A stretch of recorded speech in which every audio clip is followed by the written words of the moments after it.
दोस्तों, क्या हो जब आपको पता चले कि पूरे शहर में आप सिर्फ 3 लोग ही बचे हैं और बाकी सब ज़ॉम्बीज़ बन गए हैं, जो कि आपको सिर्फ मारने की कोशिश करते रहते हैं। इस कहानी की शुरुआत में यह दिखाया जाता है कि कैम्ब्रिज यूनिवर्सिटी के अंदर जो लैब होती है, वहाँ पर बहुत सारे चिंपैंजी बंद हैं। वहाँ के एक बायोलॉजिस्ट ने चिंपैंजी के अंदर एक वायरस डाल दिया होता है, जिसकी वजह से सारे चिंपैंजी बहुत ज़्यादा अग्रेसिव हो जाते हैं। इस लैब में एनिमल लिबरेशन वाले आते हैं। एनिमल लिबरेशन वाले लोग वो होते हैं जो उन जानवरों को छुड़वाते हैं जिनके ऊपर इंसान अत्याचार करते हैं। इस लैब में बहुत सारे चिंपैंजी को इल्लीगल तरीके से बंद किया गया है, इसलिए वह इनको छुड़ाना चाहते हैं। तभी वहाँ पर जो लैब का आदमी होता है वह कहता है कि इन चिंपैंजी को बाहर मत निकालना, यह बहुत ज़्यादा एग्रेसिव हैं, इनकी बॉडी में वायरस है। लेकिन एनिमल लिबरेशन वाले लोग उनकी बात नहीं मानते और एक पिंजरे का दरवाज़ा खोल देते हैं और उसके अंदर का जो चिंपांजी होता है वह उस लड़की जो दरवाज़ा खोलती है उस पर हमला कर देता है और उसे बुरी तरह से घायल कर देता है। चिंपैंजी के घायल करने के बाद उस लड़की को कुछ होना शुरू हो जाता है। जब उसका साथी उस लड़की को देखने के लिए जाता है तो उस लड़की के मुंह से खून निकल रहा होता है। वह खून उस लड़के के ऊपर भी गिर जाता है। यहाँ पर लैब का आदमी उस लड़की को मारना चाहता है, लेकिन इससे पहले कि वह उसे मारता वह लड़की उसे मार देती है और इस तरह ये बीमारी पूरे शहर में फैल जाती है। इसके बाद यह दिखाया जाता है कि 28 दिन बीत चुके हैं और जिम नाम का एक व्यक्ति जो कोमा में था वह लंदन के एक हॉस्पिटल में होश में आता है। वह देखता है कि हॉस्पिटल में कोई नहीं होता। जब वह बाहर आता है तो देखता है कि पूरा शहर सुनसान है। इस पूरे शहर में उसे एक भी इंसान नहीं दिखता। जब वह बिल्डिंग में जाता है तो देखता है कि उसकी तरफ कोई आ रहा है। वह इंसान नहीं, एक ज़ॉम्बी होता है। उसके बाद कई सारे ज़ॉम्बी उस लड़के का पीछा करना शुरू कर देते हैं। जिम वहाँ से भागना शुरू करता है। जब ज़ॉम्बी लगातार जिम का पीछा कर रहे होते हैं तभी उससे 2 लोग बचा लेते हैं और वह उसे एक सुरक्षित जगह पर ले जाते हैं। वे लोग उससे पूछते हैं कि तुम कौन हो। जिम उन लोगों को बताता है कि मैं साइकिल पर कुरियर का काम किया करता था। एक दिन एक गाड़ी ने मुझे उड़ा दिया। जब मुझे होश आया तो मैं हॉस्पिटल में था और उसके बाद से क्या हुआ मुझे कुछ भी नहीं पता। जिन 2 लोगों ने जिम की जान बचाई है उसमें एक लड़का और एक लड़की होते हैं। लड़की का नाम सेलिना है और लड़के का नाम मार्क। सेलिना जिम को बताती है कि सबसे पहले खबरें अखबार में आई, उसके बाद टीवी में, इसके बाद सब कुछ हमारी आंखों के सामने होने लगा। यह लोगों के घर तक पहुंच गया। यह एक तरह का खतरनाक वायरस है जो लोगों के खून में है। जब तक सरकार पूरे शहर को खाली करवाती पूरा शहर तबाह हो चुका था। आखिरी न्यूज़ जब हमने सुनी थी तो उसमें यह बताया गया था कि शहर लगभग तबाह हो चुका है। आर्मी ने भी अपने घुटने टेक दिए हैं। इसके बाद से हमें कुछ नहीं पता। जिम बोलता है कि सरकार क्या कर रही है। सेलिना उसे बताती है यहाँ पर कोई सरकार नहीं है और ना ही बिजली है। पिछले 6 दिनों में तुम पहले इंसान हो जो हमें जिंदा और सलामत मिले। जिम इनसे पूछता है कि तुम्हारे परिवार का क्या हुआ। वह लोग बताते हैं कि सब लोग मारे जा चुके हैं। जिम कहता है मैं अपने परिवार को ढूंढने जाना चाहता हूँ। सेलिना कहती है अगर तुम बाहर गए तो कभी वापस नहीं आ पाओगे। अगर तुम्हें जाना है तो कल हम सब साथ चलेंगे, वह भी दिन में, क्योंकि रात को हम कहीं भी नहीं जा सकते। ये ज़ॉम्बीज़ रात को बहुत ज़्यादा एक्टिव हो जाते हैं। अगले दिन यह तीनों जिम के घर पहुंच जाते हैं। जिम अपने घर पर जाता है। वह देखता है कि उसके माता पिता ने सुसाइड कर लिया है। उनके हाथ में जिम की एक फ़ोटो भी होती है। उसके पीछे उन लोगों ने नोट लिखा होता है। उस नोट को पढ़ने के बाद जिम को बहुत दुख होता है, लेकिन अब वह कुछ कर भी नहीं सकता। रात को यह लोग जिम के घर पर ही रुक जाते हैं। तीनों एक ही कमरे में सोने का डिसाइड करते हैं। जब ये कमरे में होते हैं तभी इनके ऊपर 2 ज़ॉम्बी हमला कर देते हैं। ये ज़ॉम्बी जिम के पड़ोसी होते हैं। हालांकि यह लोग उन दोनों ज़ॉम्बी को मार देते हैं, लेकिन इनमें से एक ज़ॉम्बी मार्क के हाथ पर काट लेता है, उसे घायल कर देता है। लेकिन इससे पहले कि मार्क भी ज़ॉम्बी बनता, सेलिना उसे मार देती है। सेलिना जिम से कहती है कि हमें यहाँ से निकलना होगा, क्योंकि एक बार ज़ॉम्बी आते हैं तो उनके पीछे कई सारे ज़ॉम्बी आते हैं। और वह दोनों वहाँ से निकल जाते हैं। जब रास्ते में यह लोग पैदल चलते हुए आगे जा रहे होते हैं तभी इन्हें एक बिल्डिंग में लाइट जलती बुझती नजर आती है। ये दोनों उस बिल्डिंग के अंदर चले जाते हैं। ये सीढ़ियों से उस फ्लैट तक जाना चाहते हैं जहाँ पर लाइट जल रही थी। अब ये धीरे धीरे ऊपर बढ़ रहे होते हैं तभी उस बिल्डिंग में ज़ॉम्बीज़ आ जाते हैं। वह ज़ॉम्बी इनका पीछा करना शुरू कर देते हैं। ये दोनों ऊपर की तरफ भागते हैं। इससे पहले कि दोनों ज़ॉम्बीज़ इन्हें मार देते एक आदमी आ जाता है। वह इन दोनों को बचाकर अपने घर के अंदर ले जाता है। ये वही घर होता है जहाँ पर लाइट जल और बुझ रही थी। इस आदमी का नाम फ्रैंक होता है। इसके साथ उसकी बेटी भी है जिसका नाम हैना है। रात को सभी सो जाते हैं। यह लोग सुबह उठते हैं तो फ्रैंक इन्हें रेडियो पर एक मैसेज सुनाता है। इस मैसेज में यह बताया जाता है कि हमारे पास वायरस का इलाज है। अगर अगर आपको सुरक्षा चाहिए तो हम तक पहुंच सकते हो। वहाँ इन्हें एक पता भी बताते हैं। फ्रैंक कहता है कि हमें वहाँ तक पहुँचने में 2 से 3 दिन लग जाएंगे। फ्रैंक कहता है कि हम सबको एक दूसरे की ज़रूरत है, हम सबको वहाँ जाना होगा। सेलिना कहती है कि अगर हम इतने लंबे सफ़र पर गए तो हम सब मर सकते हैं। फ्रैंक की बेटी कहती है कि वहाँ पर आर्मी है, वह हमें बचा सकती है।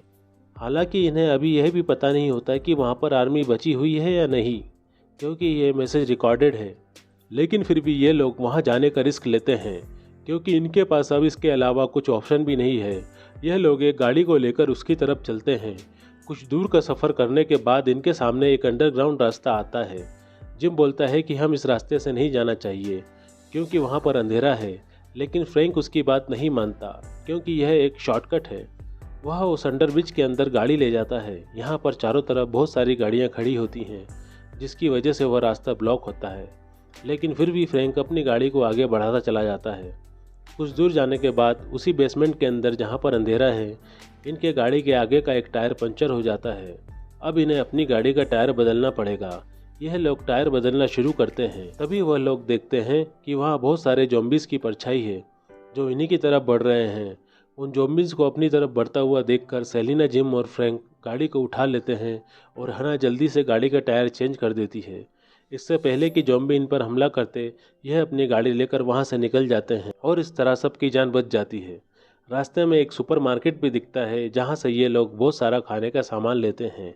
पूरा शहर वीरान है, यह लोग जो चाहे जहाँ से ले सकते हैं। अब इस पूरे सफ़र में इनकी बॉन्डिंग आपस में बहुत अच्छी हो जाती है और फाइनली ये लोग वहाँ पर पहुँच जाते हैं जहाँ पर इन लोगों को पहुँचना है। यह लोग देखते हैं कि वहाँ पर कोई आर्मी नहीं होती, जिसे देखकर ये लोग निराश हो जाते हैं।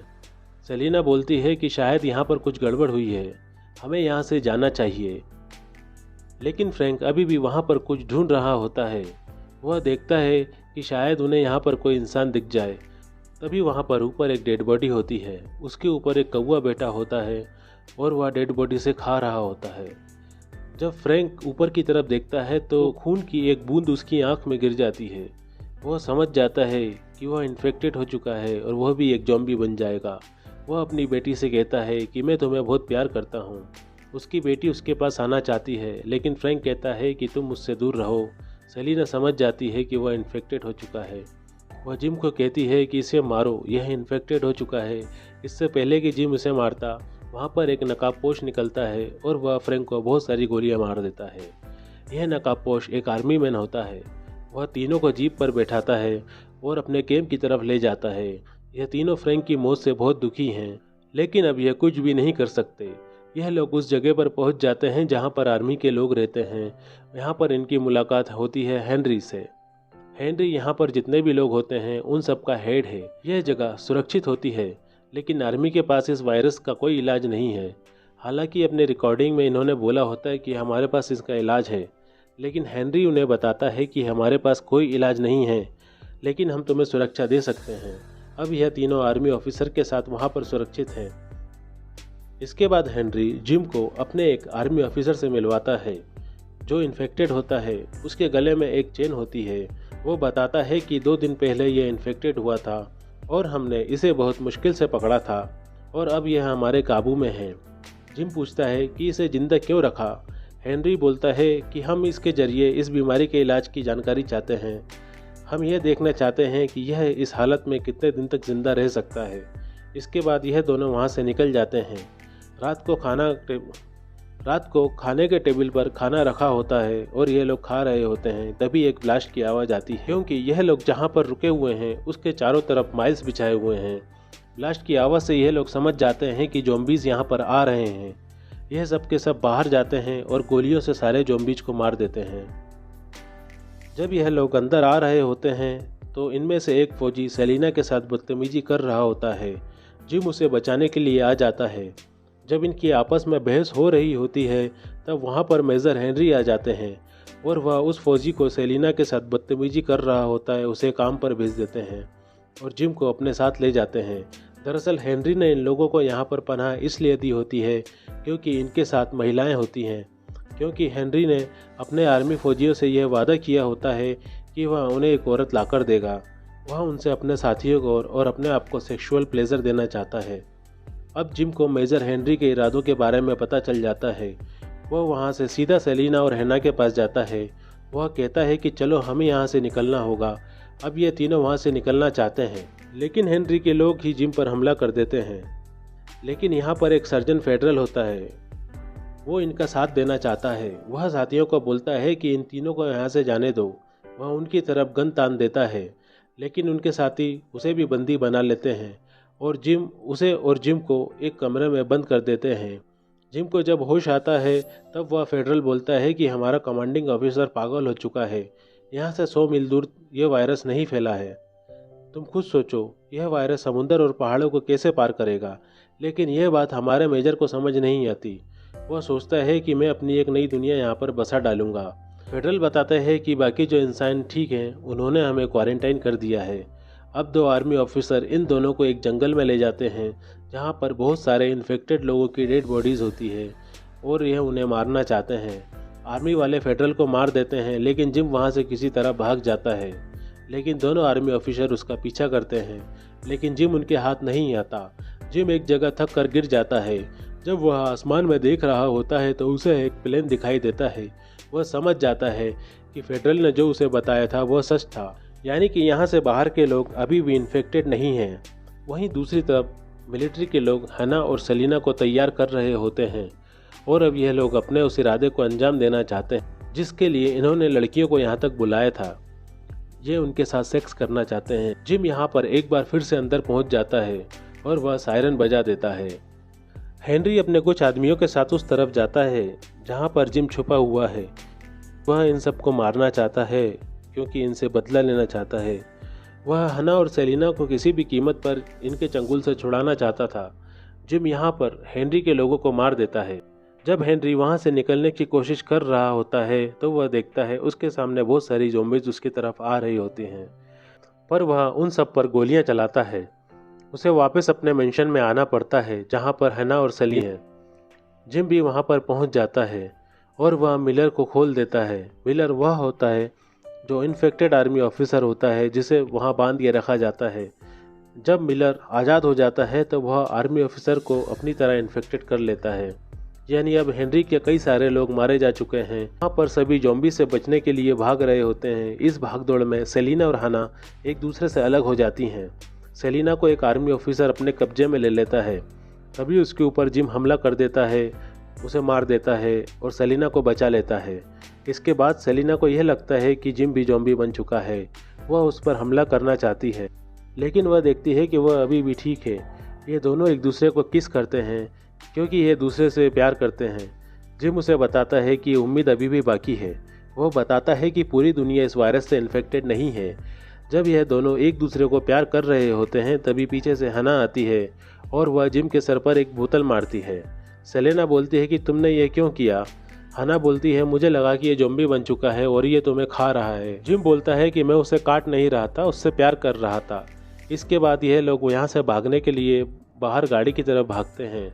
हैना जल्दी से गाड़ी के फ्रंट सीट पर बैठ जाती है। जब सेलिना और जिम पीछे का दरवाज़ा खोलते हैं तो पीछे हेनरी बैठा होता है। वह बोलता है कि तुमने मेरे सारे लोगों को मार दिया और वह जिम को गोली मार देता है। हालांकि जिम उस गोली से मरता नहीं है। हना आगे की सीट पर बैठी होती है। वह गाड़ी स्टार्ट करके ब्रेक करती है और पीछे से एक इन्फेक्टेड ज़ॉम्बी आ रहा होता है। वह पीछे से गाड़ी का शीशा तोड़ता है और हेनरी को खींच लेता है। इस तरह से हेनरी का अंत हो जाता है। इसके बाद ये तीनों वहाँ से निकल जाते हैं। जिम को गोली लगी होती है, इसलिए सेलिना उसे एक इंजेक्शन देती है। जब जिम को होश आता है तो 28 दिन बीत चुके होते हैं। वह एक घर के अंदर होता है जहाँ पर हना और सेलिना भी होती हैं और साथ ही साथ यह भी दिखाया जाता है कि जितने भी लोग वायरस से इन्फेक्टेड होते हैं वह सब भूख से मर रहे होते हैं। अब इन्हें आसमान से एक प्लेन की आवाज़ आती है। यह तीनों बाहर की तरफ भागते हैं। इनके पास एक बहुत बड़ा सफ़ेद कपड़ा होता है। यह लोग उस प्लेन को इंडिकेशन देते हैं और इस तरह से इन तीनों को बचा लिया जाता है। इसी के साथ ये कहानी यहीं पर ख़त्म हो जाती है। दोस्तों, ये कहानी कैसी लगी प्लीज़ कमेंट में बताइएगा। अगर वीडियो पसंद आए तो इसको लाइक कीजिए और हाँ, चैनल को ज़रूर सब्सक्राइब कीजिए। दोस्तों, अपना ख्याल रखिए। जय हिंद।